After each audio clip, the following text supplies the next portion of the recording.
네, 안녕하세요. 신바람 국어교실의 신바람입니다. 자, 오늘 배울 교재는 국어 금속류 교과서 1학년 1학기 제4단원의 첫 번째 소단원 문학과 갈등 자전거 도둑 네 번째 시간 배워보도록 하겠습니다. 우리 교재 150쪽이고요. 오늘도 열심히 공부해 주시길 부탁드리면서 그럼 바로 수업을 시작하도록 하겠습니다. 자, 우리 교재 150쪽 지난 시간까지 이제 어디까지 배웠냐면 우리는 위기까지 배웠고요. 이번 시간부터 이제 이 소설의 가장 재미있는 부분이라 할 수 있는 절정과 결말 부분을 배워보면서 주제를 찾아보는 시간을 갖도록 하겠습니다. 자, 그럼 지금부터 시작하겠습니다. 자, 지난 시간 어떤 일이 있었죠? 위기 부분에서 이제 갈등이 있었잖아요. 신사와 갈등. 바람이 세게 불어서 외상값을 받으러 간 수나미 자전거를 타고 갔는데요. 그 수나미의 자전거가 바람으로 인해서 신사의 자동차에 부딪혔고, 부딪히는 바람에 자동차에 생채기가 났죠. 그것을 물어내라고 5,000원이라는 큰 돈을 거금을 변상해 내라라고 하면서 자물쇠로 채워놓고 뭐였습니까? 신사는 사라졌고 사람들이 무책임하게 수나미를 부추겨서 수나미는 자물쇠가 채워져 있는 자전거를 옆구리에 끼고 달렸습니다. 근데 그 달릴 때 자전거를 타고 달릴 때보다 더 신나게 달렸고 아주 큰 쾌감을 느꼈다라는 것을 우리가 배웠습니다. 자, 이어서 한번 시작해 보도록 할게요. 20번째 줄입니다. 주인 영감님은 자전거를 옆에 끼고 바람처럼 달려온 놈을 눈을 휘둥그렇게 뜨고 바라볼 뿐이었다. 기억으로 묶어볼게요. 오늘 바람이 세더니만 필시 이 조그만 놈이 바람에 날아왔나? 설마 그럴 리 없을 텐데 내 눈이 어떻게 된 것인가? 그런 눈치였다. 그러니까 이제 주인 영감은 지금 수나미가 자전거 옆에 끼고 달려온 것을 보면서 놀란 거죠. 수나미의 모습에 놀란 주인 영감이죠.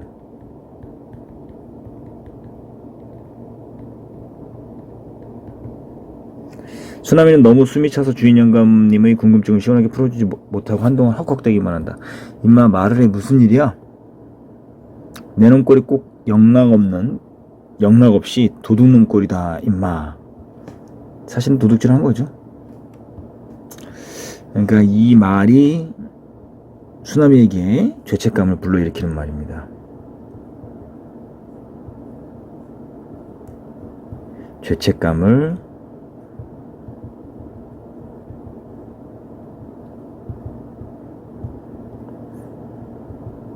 불러 일으키는 말이다. 도둑놈꼴이라는 소리가 수나미의 가슴에 가시처럼 걸린다. 도둑놈꼴이라는 거 아주 죄책감이 크게 드는 거죠. 이 말이 수나미의 가슴에 가시처럼 빗대어서 표현했잖아요. 그러니까 주인 영감의 말에 뭐를 느끼는 겁니까? 죄책감을 수나미는 느끼고 있는 거죠. 죄로 인해 마음속에서 책망을 당하는 거죠. 자기 스스로. 수나미는 겨우 숨을 가라앉히고 자초지종 처음부터 끝까지의 과정을 주인 영감님께 털어놓는다. 다 듣고 난 주인 영감님은 무엇이 그리 좋은지 무릎을 탁 치며 통쾌한다. 그러니까 지금 올바른 행동을 하지 않았는데도 불구하고 주인 영감은 좋아한다라는 거죠. 왜요? 손해를 보지 않았기 때문에. 잘했다 잘했어. 촌놈인 줄 알았더니 제법인데 제법이야 라고 지금 뭐 해주고 있습니까? 칭찬을 해주고 있는 거죠. 그러니까 부정적인 행동을 했는데도 불구하고 주인 영감이 뭐 해줬어요? 칭찬해줬어요. 그러니까 우리는 이 칭찬을 해주는 주인 영감이 긍정적이지 않고 부정적인 인물이라는 것을 알 수 있어야 합니다. 그러고는 가게에서 쓰는 드라이버랑 펜치를 갖고 와 자전거에 채운 자물쇠를 분해하기 시작한다. 엎드려서 그 짓을 하고 있는 기억으로 묶어볼게요. 주인 영감님이 수나미의 눈에 흡사 도둑놈 두목 같아 보여 정이 떨어진다. 지금 이 부분 굉장히 중요합니다. 왜 중요하냐면 지금 기존의 수나미가 주인 영감을 생각하던 태도가 바뀌었어요. 주인 영감에 대한 수나미의 감정이 어떻게 됐습니까? 변화가 하게 됐죠. 예전에는 어땠습니까? 여기다 좀 써드릴게요. 예전에는 애정, 감사 이런 감정이었다면 지금은 정이 떨어진다라고 했죠. 혐오스럽다라는 거예요. 왜 그런가? 자신이 잘못했는데도 불구하고 도덕적으로 책망해주지 않고 오히려 칭찬해주는 모습 때문에 그런 거죠. 주인 영감님의 얼굴이 누렁 똥빛인 것조차 지금 깨달은 것 같아 메스껍다. 누런 똥빛. 지금 똥빛이라고 이야기를 하고 있습니다. 왜 옆에 인원중 활동 9번 보실까요? 수나미 주인 영감의 얼굴을 누런 똥빛이라고 느낀 이유를 추측해보자. 왜 그랬을까요? 주인 영감의 속마음을 이제 알아챈 거예요. 무엇을? 돈밖에 모르는 사람이라는 거예요. 이해타산적이고 물질밖에 모르는 것이고 나를 정말로 좋아해서 좋아하는 게 아니라 내가 그 주인 영감에게 이용가치 2, 3인분의 역을 하는 1인이라는 그런 이용가치가 있기 때문에 수나미를 잘해주고 칭찬해주고 그랬던 거예요. 나쁜 행동을 했는데도 불구하고 책망하지 않는 그런 주인 영감을 보면서 이제 수나미가 뭐 했습니까? 스스로 깨닫게 된 거죠. 누런 똥빛이다라고 이야기했어요. 누런 똥빛도 잘 기억해 둬야 되겠죠. 도덕적이지 못한 사람들에게서 나타나는 거죠. 마침내 자물쇠를 깨뜨렸나 보다. 영감님 얼굴에 회심의 미소가 떠오르더니 자유롭게 된 자전거 바퀴를 시험이라도 하려는 듯 자전거로 골목을 한 바퀴 빙그르르 돌고 돌아와서 말했다. 내 놈 오늘 운 텄다라고 이야기를 하면서 지금 너 돈 굳었다 이거죠? 그 말은 뭐를 말하는 거예요? 물질적 가치만 중요하게 생각하는 주인 영감의 속성을 알 수 있는 거죠. 물질적 가치만은 중시하는 주인 영감. 그러고는 수나미의 머리를 쓰다듬고 볼과 턱을 두둑한 손으로 귀여운 듯이 감싼다. 자, 이런 걸 칭찬해 주다니. 도둑질하는데 여러분들 부모님이 여러분들 칭찬해 주십니까? 그걸 알면 여러분들이 이 주인 영감이 얼마나 나쁜 사람인지 잘 알 겁니다. 영감님이 기분이 좋을 때면 수나미에 대한 애정의 표시를 의뢰 그렇게 했었고 수나미도 그걸 좋아했었다. 그런데 오늘은 싫다. 영감님의 손이 싫다. 이제 주인 영감에 대한 뭐가 생겼어요? 거부감이 생긴 거예요. 심리가 변화했죠? 부도덕한 행동을 했는데도 불구하고 칭찬해 주기 때문에 몸이 트기는커녕 재수 온부 텄다는 생각은 여전하고 수나미는 그날 온종일 우울했다. 그러나 자기가 왜 그렇게 우울한지 그걸 차분히 생각할 새도 없는 바쁜 하루였다. 가게 문을 닫고 주인 댁에서 날라온 저녁밥을 먹고 나면 비로소 수나미 혼자만의 시간이다. 꿀같은 시간이었다. 책을 펴놓고 영어 단어를 찾고 수학 문제를 풀어보고 턱을 괴고 소년답게 감미로운 공상에 잠길 수 있는 그런 시간이었다. 그러나 수나미는 그게 되질 않았다. 책을 집어던졌다. 왜 그게 되지 않았을까요? 자신이 낮에 저질렀던 도둑질, 일종의 도둑질이죠. 그것은 부도덕한 짓으로 인한 자책감 때문에.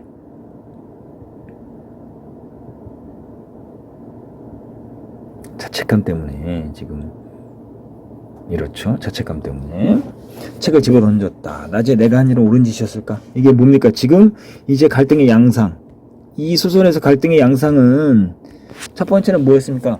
신사와 수나미의 외적 갈등이었죠. 개인 대 개인의 갈등이었다가 이제 뭐로 바뀝니까?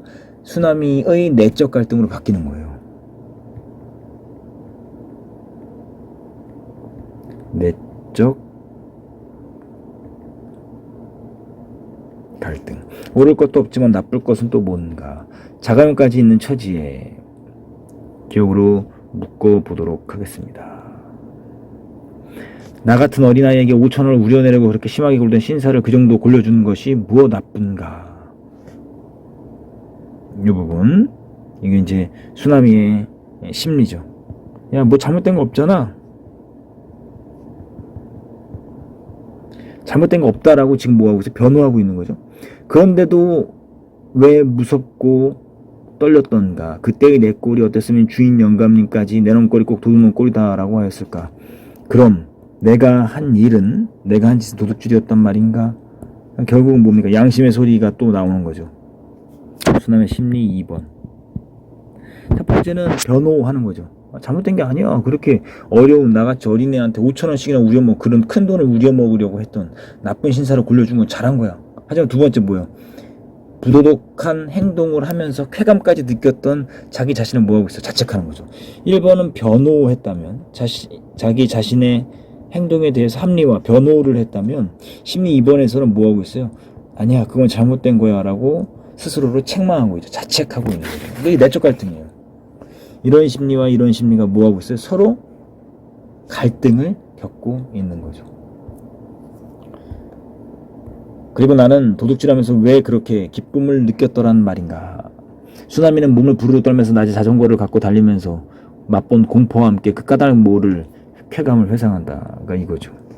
낮에 자전거를 갖고 달리면서 맛본 공포와 함께 그 까닭 모를 쾌감을 회상한다. 이것이 바로 수나미가 갈등한 이유, 내적 갈등의 이유죠. 잘못된 행동을 했는데도 불구하고 공포감과 함께 그 쾌감, 기분이 좋은 거잖아요. 아주 유쾌한 감각을 느꼈다는 거예요. 마치 참았던 웃음을 시원하게 누울 때처럼 무거운 긴장감이 갑자기 풀리면서 온몸이 날아갈 듯이 가벼워지는 상쾌한 해방감. 한번 맛보면 도저히 잊힐 것 같지 않은 그 짙은 쾌감. 도둑질하면서 나는 죄책감보다 쾌감을 더 짙게 느꼈던 것이다. 혹시 내 피 속에 도둑놈의 피가 흐르고 있기 때문이 아닐까? 도둑을 하면서 쾌감을 느꼈던 그것을 뭐하고 있어요? 지금 자책하고 있는 거죠. 여기서 이제 궁금한 건 뭡니까? 도둑놈의 피? 잘못 미주쳤네요. 이 도둑놈의 피에 대해서 궁금한 생각이 들겠죠. 이제 뒤에서 이야기가 나옵니다. 그래서 그 자책감을 표현하고 있지요. 순간 수나미는 방바닥에서 송곳이라도 치솟은 듯이 후다닥 일어나서 안절부절 못하고 좁은 방안을 헤맨다. 과거 회상합니다. 회상. 수나미의 기억을 묶어보세요. 여기까지가 이제 뭐하냐면 절정이었고요. 이제 결말 부분 들어갑니다. 수나미의 눈앞에 수갑을 차고 순경들에게 끌려와 도둑질 흉내를 그대로 내보이던 형의 얼굴이 환히 떠오른다. 그리고 서울 가서 무슨 짓을 하든지 도둑질만은 하지 말라던 아버지 얼굴도 떠오른다. 니은으로 묶어보세요. 이게 수나미의 과거 회상이죠. 형이 도둑질하다가요 경찰서에 잡혀갔었어요. 그리고 아버지가 서울에 가서 무슨 짓을 하든지 도둑질만 하지 말아라 라는 생각이 떠올랐어요. 그러니까 아버지는 양심적 가치를 중요하게 생각하는 분이에요. 굉장히 도덕적인 어른이죠. 수남의 형 수길이는 온 집안 식구가 기대를 걸고 고등학교까지 보내준 보람도 없이 집에서 빈둥대다가 어느 날 갑자기 서울에 가서 돈 벌어 성공해서 오겠다는 말 한마디를 남기고 훌쩍 집을 나갔다. 그러고는 편지 한 장, 하다못해 다른 사람을 통한 안부 한마디 없는 2년이 지났다. 그동안 아버지는 푹 늙었고 어머니는 뼈만 남게 야위어서 수남이랑 동생들을 들볶았다. 들볶는 푸념 속에서 무정한 큰아들에 대한 원망과 함께 그래도 행여나는 기대가 곁들여 있는 것을 수남이는 느낄 수 있었다. 그러니까 가족들이 굉장히 팍팍한 삶을 살았어요. 그러니까 큰형의 성공이 이 가족에게 유일한 희망이었던 거예요. 동생들이 발바닥이 다 닳아 없어져 덜렁대는 낡은 운동화를 신고 다니는 걸 봐도 조금만 참아 큰형이 돈 많이 벌어가지고 오면 운동화랑 잠바랑 다 사줄게 하는 말을 할 지경이었다. 형이 돈을 많이 벌어오면 이런 기대에 온 집안 식구가 하루하루를 매달려 살았다. 그러던 어느 밤 마침내 형이 돌아왔다. 옷과 운동화와 과자와 고기를 한 짐이나 되게 사두고 형이 정말 돈을 벌어서 별의별 것을 다 사가지고 온 것이었다. 아버지는 밑줄 쭉 쳐보세요. 밤중이지만 동네 사람들을 모아 큰 잔치를 벌이지 못해 안달을 했다. 그러니까 이 아버지가 굉장히 기쁜 거죠. 아들이 성공해서 돌아온 것으로 생각하고 뭐 했습니까? 아주 들떠있는 아버지의 모습이죠. 기쁜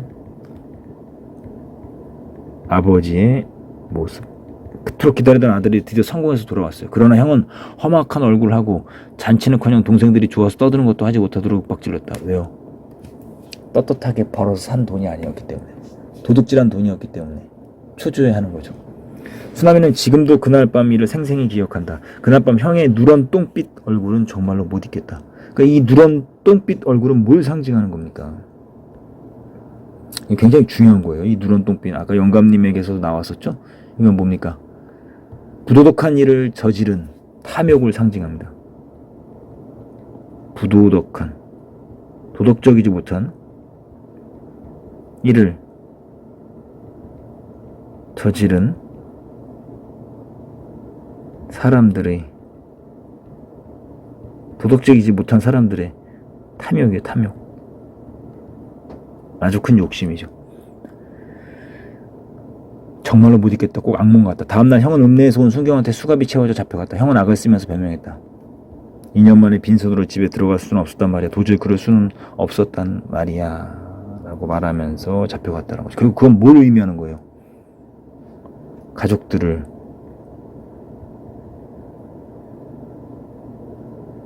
실망하게 할 수 없어서, 이것이 바로 형이 도둑질한 이유죠.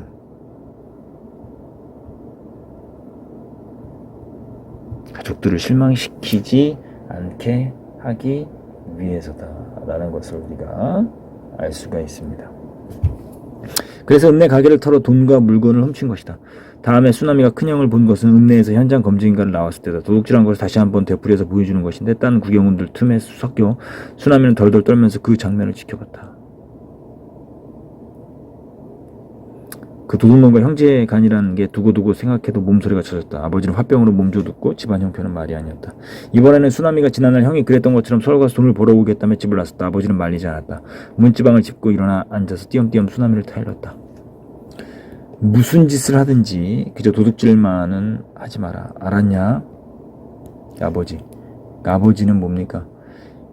양심적으로 살아가는 것이, 도덕적인 삶을 중요하게 여기는 거죠.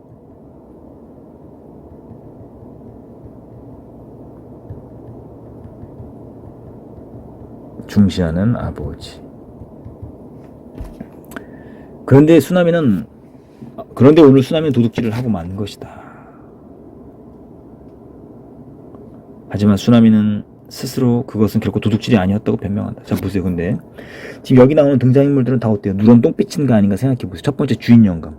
이건 뭐 대놓고 누런 똥빛이라고 이야기했으니까 부도덕한 인물의 탐욕을 상징하는 누런 똥빛 맞죠? 두 번째, 그 땡땡상의 주인 기억나시죠? 그 10,000원 주지 않으려고 막 계속 결제를 미루고 뭐 장사가 안 된다 뭐 이렇게 말하는 사람. 이 사람도 부도덕하죠? 그리고 자동차 주인이었던 신사 역시도 고급차 소유주이면서 고급차의 수리비용을 가난한 점원인 수나미에게 물어내라고 요구하는 아주 이기적인 인물. 이 사람도 누런 똥빛이겠죠. 구경꾼들은 어땠습니까? 수나미에게 자전거를 들고 도망가라고 부도덕한 행동을 부추긴 그들도 역시 누런 똥빛을 갖고 있는 비양심적인 사람이죠. 그러니까 수나미 주변에 있는 모든 어른들은 다 어때요? 누런 똥빛이었던 거예요. 그러니까 수나미가 물들 수밖에 없었던 거죠. 근데 수나미는 그걸 깨닫고 지금 뭐하고 있어요? 심각한 내적 갈등을 하고 있는 거예요. 그런데 그때 왜 그렇게 떨리고 두려우면서도 짜릿하니 기분이 좋았던 것일까? 문제는 그때의 쾌감이었다. 그러니까 이게 지금 옳지 않은 일을 했는데 그때 쾌감이 느껴진 것에 대한 지금 혼란스러움, 죄책감. 적어볼게요. 쾌감을 느낀 것에 대한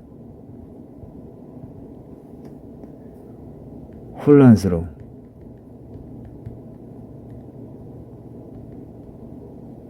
그리고 죄책감. 이게 지금 수나미가 내적 갈등을 하는 가장 큰 이유입니다. 문제는 그때의 쾌감이었다. 자기 마음속에 도사린 부도덕성이었다. 자기가 뭐예요? 부도덕성을 갖고 있구나라는 걸 깨달은 거예요.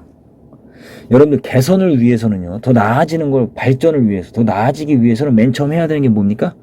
자기 자신에 대한 철저한 판단과 반성입니다. 그래야 발전할 수 있어요. 여러분들 공부를 못한다 그러면, 국어 공부를 못한다 그러면 국어 공부를 왜 못하는가에 대한 철저한 자기 반성이 있어야 되고 원인을 찾아야 돼요. 그 다음에 처방이 들어가는 겁니다. 그러니까 수남이는 자기 자신에 대한 철저한 뭐 하고 있어요? 판단과 반성을 하고 있는 거예요. 계속 가볼게요. 오늘 한 짓이 도둑질은 아닐지 모르지만 앞으로 어쩌면 도둑질을 할지도 모른다는 생각이 들었다. 형의 일이 자기와 전혀 관계없는 일이 아니라는 생각이 들었다. 그러니까 자기도 형과 같이 도둑질할 수 있다는 거예요. 소녀는 아버지가 그리웠다. 여기서 아버지는 뭘 상징하는 거죠? 도덕적으로 자신을 이끌어줄 수 있는 착한 어른. 그죠? 그러니까 뭐를 갈망하는 거예요? 회복. 건전한 회복. 회복을 추구하는 수나미를 알 수가 있는 거죠. 도덕적으로 자기를 견지해줄 어른이 그리웠다. 주인 영감님은 자기가 한 짓을 나무라기는커녕 손에 안 난 것만 주어서 오늘 너 운텄다며 좋아하지 않았던가 깨달은 거예요. 이제 주인 영감이 어떤 사람인지를. 그러면서 어떻게 행동합니까? 어떻게 결단하죠? 수나미는 짐을 꾸렸다. 결단한 거죠. 이건 뭘 의미하는 겁니까?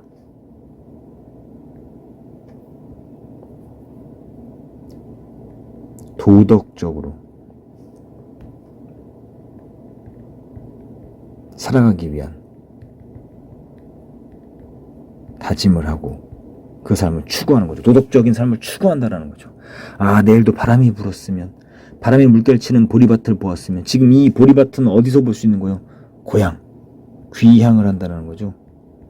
귀향을 결심했습니다. 그러면서 뭐라 그럽니까? 마침내 결심을 굳힌 수나미의 얼굴은 누런 똥빛이 말끔히 가시고 소년다운 청순함으로 빛났다라고 말하면서 아주 멋진 결말로 끝나는 거죠. 내적 갈등이 해소됐다라는 것을 알 수가 있습니다. 그러니까 아버지하고 이 주인 영감은요, 아주 차이가 있어요. 같지 않아요. 아버지는 긍정적이에요. 도덕적으로 견지해주는 어른이지만 주인 영감은 견지해주지 않고 오히려 도둑질을 뭐합니까? 권장하는, 칭찬해주는 아주 나쁜 어른이다라는 것을 알 수가 있습니다. 여러분들 157쪽부터 155쪽부터 157쪽까지의 학습활동 여러분들이 숙제를 해오는 것이고요. 자, 이제 그러면 여러분들 우리 한번 이거 정리를 한번 해보도록 하겠습니다. 갈래 정리 한번 해보도록 하죠. 자, 요거 정리 한번 해볼까요? 빈칸에. 자, 요 글의 종류가 뭐라고 말씀드렸었죠? 소설이고, 배경은 1970년대 서울 청계천 세운상가, 제재는 자전거이고, 주제 가도록 할게요. 시골 소년 수남이 서울에서 겪은 도덕적 갈등과 도시인들의 부도덕성에 대한 비판. 특징 갑니다. 부도덕적이고 이기적인 도시인들에 대한 작가의 비판의식이 드러나고 있고요. 때묻자는 주인공 소년의 눈을 통해 어른들의 부도덕성이 선명하게 드러내고 있음. 미술신 부분만 쓰시면 돼요. 인물 간의 외적 갈등과 주인공의 내적 갈등이 생생하게 드러난다는 거. 시간의 흐름에 따른 사건 전개 과정과 심리 변화가 잘 나타나 있다라는 건 여러분들 교과서에 잘 정리해 두시면 좋겠습니다. 자, 이렇게 해서 길고 길었던 자전거 도둑, 여러분들이 배울 만한 가치가 있는 정말 훌륭한 문학작품 맞지 않습니까? 여러분들도 어떤 것을 추구하며 살아야 하는지, 여러분들은 도덕적인 삶을 추구하며 사는 그런 누런 똥빛이 거쳐있는 아주 맑고 깨끗하고 순수한 여러분들의 청소년다운 모습을 기원하면서 자전거 도둑 수업을 마치도록 하겠습니다. 오늘도 열심히 공부해 주셔서 감사합니다. 다음 시간에 다시 만나요. 소년이여 야망을 가져라.